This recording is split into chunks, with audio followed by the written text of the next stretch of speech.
Fala pessoal, seja muito bem-vindo a mais um vídeo aqui no canal. E hoje eu vou falar de um tema muito importante, que é como o juro real impacta todas as classes de ativos. Eu sei que esse tema parece ser muito mais técnico, mas a ideia aqui nesse vídeo é trazer um pouco mais de clareza e também tirar algumas dúvidas de vocês em relação a isso. Então aqui eu separei o material, vou falar tanto da base teórica, falar um pouco mais sobre renda fixa, ações e também fundos imobiliários, porque acaba que esses tipos de ativos, eles têm mudanças de forma diferente. Então, por exemplo, ações e fundos imobiliários tende a sofrer mais, principalmente se for empresas de setores mais cíclicos. A parte da renda fixa tem muito a ver com spread, também tem muito a ver com marcação a mercado. Mas antes da gente iniciar, aqui eu trouxe um conceito do que é o tal do juro real. Então, o juro real ele representa o retorno acima da inflação, ou seja, ganho efetivo de poder de compra. Na prática, ele funciona como o custo de oportunidade na nossa economia. Então, o que seria, assim, em formas, né? O que seria o juro real? Você pega uma taxa nominal e desconta a inflação. Então, imagina que a gente tem uma Selic a 15% e a inflação é 5%, a gente tem um juro real de 10%. Então, quando o juro real está alto, o capital ele tem um retorno muito elevado sem você ter risco. Então, imagina, uma Selic a 15%.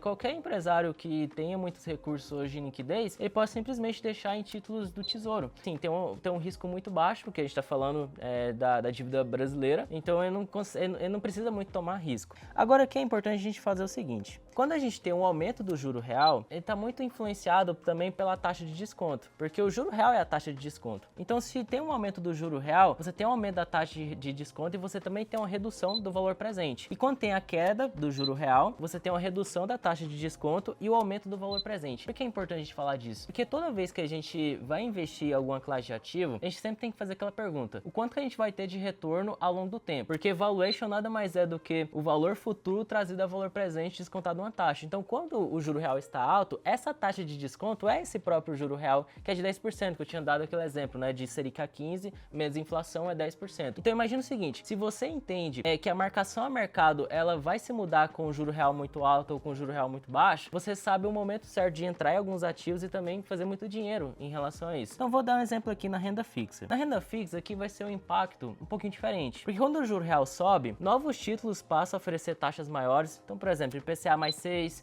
versus IPCA mais 4, por quê? Vamos imaginar que a gente tem uma estabilidade na nossa economia. Então, pegando o Brasil ali de 2017, 2018, 2019 até 2020, antes da pandemia, a gente tinha uma economia mais estável. Tinha problemas políticos, problemas jurídicos também, claro, a gente sabe que o nosso país sempre teve esses desafios ao longo do tempo, mas eu falo de estabilidade mesmo, até da trajetória da dívida pública. Você pode perceber, o IPCA lá, que é a parte das NTNBs, era IPCA mais 5, IPCA mais 5,5, poucas vezes passava desse percentual. Agora, quando você teve um momento de estresse, de aumento mesmo da trajetória da dívida pública, por exemplo, você chegou a ver ali IPCA mais 6,5, mais 7, eu cheguei a ver até 7,5 em algumas NTNBs. Claro que não eram as NTNBs de longo prazo, mas eram NTNBs ali até 10 a 15 anos. Então, por que é importante falar disso? Porque toda vez que você tem um aumento do juro real na renda fixa, os próprios títulos privados precisam ser reprecificados, né? Porque uma coisa é você emprestar dinheiro para o Brasil, né? Que é uma dívida soberana, em relação a uma dívida corporativa, né? Então, você tem diferenças de risco. Por mais que seja uma empresa muito relevante, aí, por exemplo, vamos considerar uma Petrobras, uma Vale, vamos considerar também uma empresa de utilidade pública como Sabesp, Sanepar. São negócios resilientes, empresas que têm balanços sólidos, mas são empresas privadas. Essas empresas podem falir. Claro que algumas são bem improváveis, como a Petrobras e a Vale, né? Porque são ativos estratégicos no nosso país, mas pode acontecer dessas empresas falirem. Agora, o Estado brasileiro dificilmente vai acontecer algum problema de default, né? Porque geralmente, o que os países fazem, né? Elas rolam a dívida. Então, ela oferece dívida de longo prazo e compra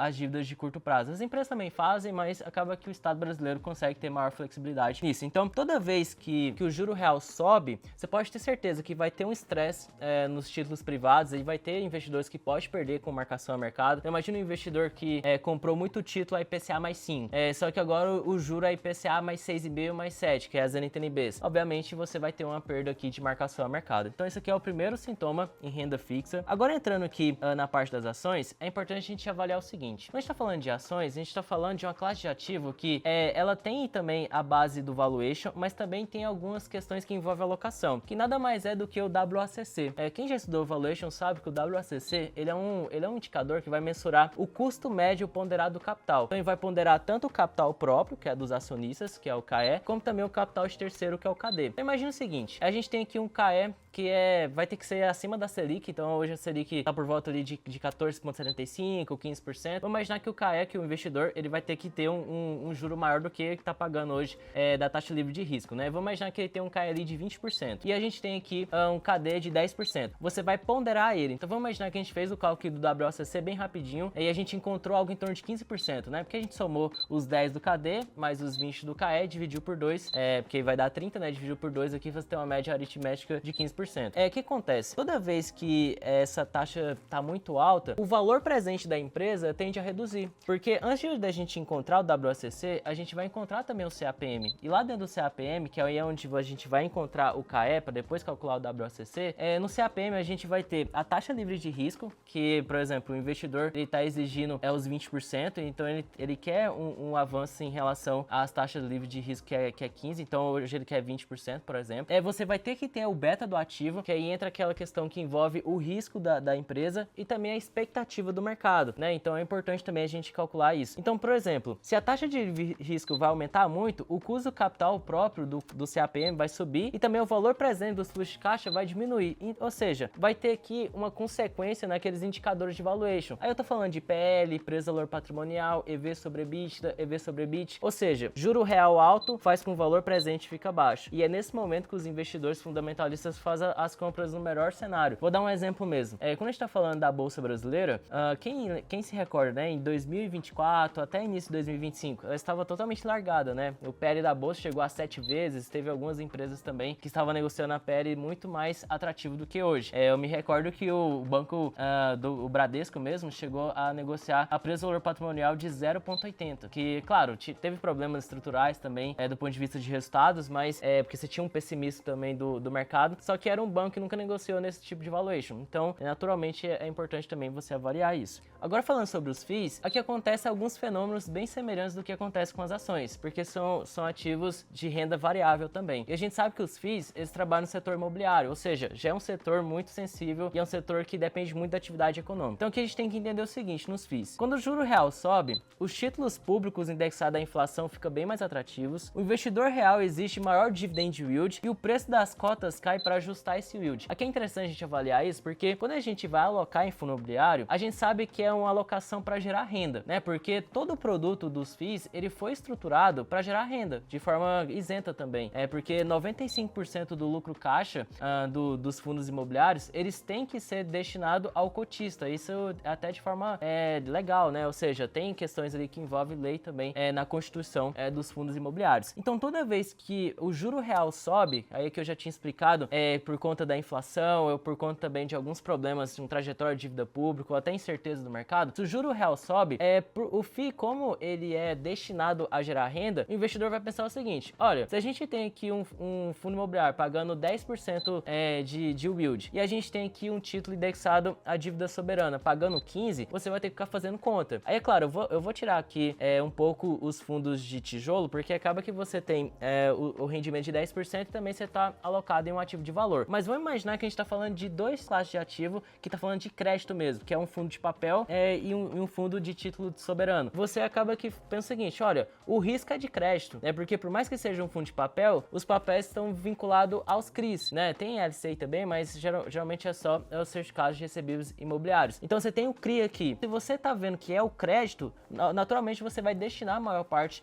aqui para os títulos soberanos. Então vai depreciar muito mais as cotas dos fundos imobiliários. Então toda vez que tem juro alto, os ativos de risco caem. Toda vez que tem juros mais baixos, os ativos de risco sobem. Então sempre tenta entender essa mensagem, porque é muito importante você entender essa mensagem. Eu tenho certeza que você consegue fazer bons negócios. Aí é claro, aí você tem que entender o modelo de negócio das empresas, os setores, o nível de alavancagem, vantagem competitiva também. Mas se você entender esse ciclo do mercado, você já consegue ter muita vantagem competitiva em relação a outros investidores. Agora aqui, eu queria falar um pouco mais sobre a alocação, porque a gente já falou um pouco mais sobre renda fixa, os fenômenos, também ações e também fundos imobiliários. Eu vou até mostrar dentro da analítica uma empresa que ao longo do tempo ela fez muito investimento quando o juros estava muito mais baixo e ela teve um avanço do valuation. Só que quando teve um juro mais alto, ela caiu porque o setor dela depende muito da atividade econômica e depende muito de investimento também, principalmente em manutenção de máquinas. Mas aqui, quando a gente está falando de alocação de capital, isso aqui já é um efeito mais sistêmico, porque quando o juro real está mais atrativo, você tem um incentivo maior para renda fixa, você tem uma redução do apetite ao risco, porque aí o investidor vai fazer conta, e também tem uma menor liquidez em mercados de risco. Então, que imagina, todo o capital foi direcionado à renda fixa. Então, aqueles ativos de risco fica sem interesse. Então, é nesse momento que o investidor faz bons negócios. Agora, quando o juro real fica mais baixo, o investidor vai buscar por retornos maiores, vai ter uma migração para ações, fundos imobiliários, creche e também ativos alternativos. E quando eu falo de ativos alternativos, eu tô falando daqueles ativos bem diferentes, né? Por exemplo, fundo de private equity, você também tem aqueles ativos, por exemplo, ETFs temáticos. Então, o investidor vai buscar formas de ter maiores retornos e também você vai ter uma expansão dos múltiplos, né? Porque como você vai ter uma saída de renda fixa para esses ativos de risco, você tem uma expansão daqueles indicadores de valuation que eu tinha mencionado, como PL, preço-valor patrimonial, EV sobre EBITDA, EV sobre EBIT. Então é muito importante também você avaliar nesse sentido. E também as empresas, né? Porque dependendo de alguns setores, se o juro real fica mais alto, você tem um nível muito maior de despesa financeira, né? Porque tem algumas empresas que dependem muito de capex para manutenção do seu negócio. Por exemplo, hoje a Ambev não é um exemplo tão claro assim, porque a empresa tem um endividamento negativo, né? Ou seja, ela tem caixa, ela tem até dívida, mas o caixa dela é superior à dívida dela. Então, ou seja, ela tem uma dívida líquida sobre EBITDA negativa. Mas é uma empresa que depende de manutenção, né? Depende de capex, depende também de toda essa manutenção dos bens tangíveis que ela tem dentro da sua fábrica. Então é importante também você avaliar isso. Igual a M Dias Branco também é outra empresa que depende muito de investimento em bens tangíveis, né? De manutenção, de máquinas, de tudo que envolve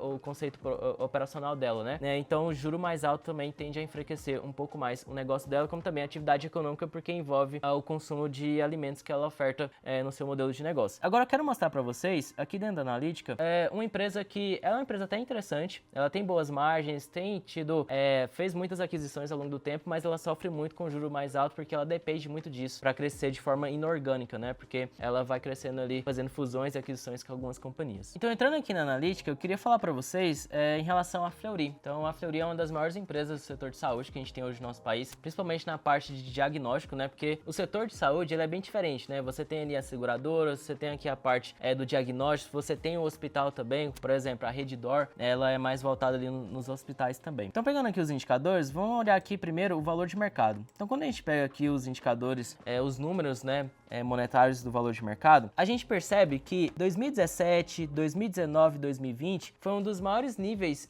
de valuation que a Fleury teve, né? E olha que era uma empresa muito menor, vamos dizer assim, do que é hoje. Porque hoje tem um número aqui de 9,3 bilhões, mas ela cresceu muito mais ao longo do tempo, né? Tem até um indicador aqui na analítica que dá pra gente ver isso. Aqui, ó, receita líquida. Se a gente for pegar, ó, 2021 a gente tá falando de uma receita líquida de 3,9 bilhões. 2021, né? Então eu nem estou entrando muito em 2017, que já era pouco mais ali de quase 10 bilhões de valuation. Agora aqui, ela foi crescendo, 2022, 4,5, 2023, 6,5, e agora ela chegou nos últimos 12 meses, vamos considerar aqui 2025, 8,3 bilhões. E ela vale menos do que naqueles períodos. Aí você pode estar perguntando, tá, Douglas, mas por que isso tem acontecido? Aqui, o caso da Fleury, ele é um caso, assim, bem interessante, porque tem a ver também com a alocação na parte de renda fixa, ou seja, o juro do nosso país subiu muito, então, quando a gente pega de 2020 até 2024, 2025, a gente tem uma política muito contracionista do ponto de vista de política monetária no nosso país, né? Teve uma elevação dos juros. Eu sei que tem a ver com essa parte de alocação em renda fixa, então os investidores não tinham muito interesse também em renda variável, mas tem a ver também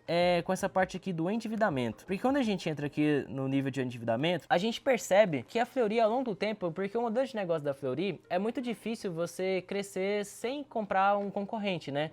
Porque em várias partes do país você tem comportamento de consumo diferente do cliente. Então uma coisa é você fazer o diagnóstico aqui no estado de Goiás, uma coisa é em São Paulo, uma coisa é em Minas Gerais, uma coisa é no Nordeste, é diferente. Por mais que o produto seja o mesmo, mas o comportamento é diferente, a renda é diferente, a percepção também na entrada desses novos mercados é diferente. Então o que aconteceu? A Fleury, ela tinha percebido isso. Então a Fleury, ela simplesmente ela tinha uma alavancagem baixa, né, se a gente for considerar